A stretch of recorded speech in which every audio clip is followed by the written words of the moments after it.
ويقول المفكر الفرنسي لامارتين: محمد هو النبي الفيلسوف الخطيب المشرع المحارب قاهر الأهواء. وبالنظر لكل مقاييس العظمة البشرية أود أن أتساءل: هل هناك من هو أعظم من النبي محمد؟ أما الأديب الإنجليزي الشهير برنارد شو فيقول إن العالم أحوج ما يكون إلى رجل في تفكير محمد، هذا النبي الذي لو تولى أمر العالم اليوم لوفق في حل مشكلاتنا بما يؤمن السلام والسعادة التي يرنو البشر إليها.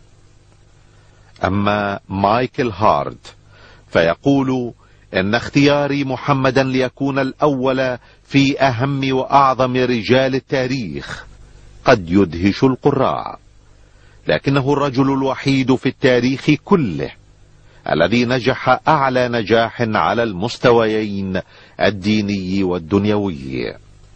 الزعيم الهندي المهاتما غاندي الذي يقول: بعد انتهائي من قراءة الجزء الثاني من حياة الرسول محمد وجدت نفسي بحاجة للتعرف أكثر على حياته العظيمة.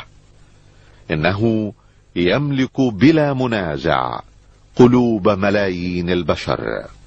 أما الكاتب الإنجليزي توماس كارلايل فيقول: إني لا أحب محمدا لبراءة طبعه من الرياء والتصنع.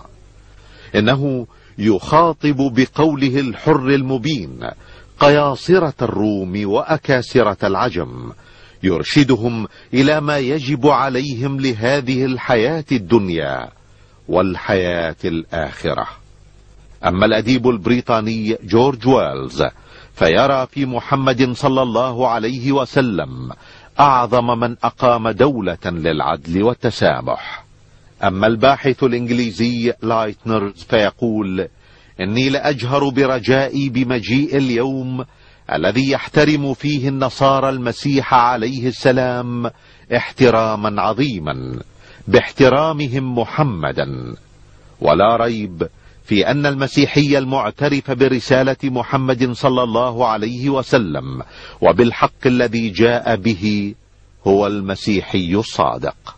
ويرى الأديب الروسي الشهير تولستوي أن شريعة محمد ستسود العالم لانسجامها مع العقل والحكمة.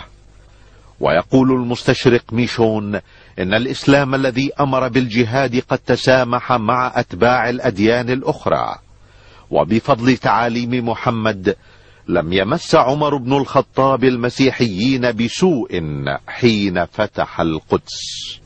ويقول المؤرخ الفرنسي غوستاف لوبون إن محمدا هو أعظم رجال التاريخ.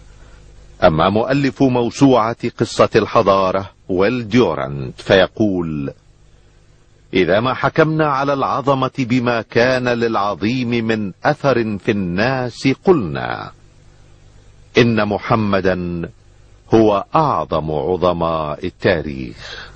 وصدق الله العظيم إذ يقول: وإنك لعلى خلق عظيم.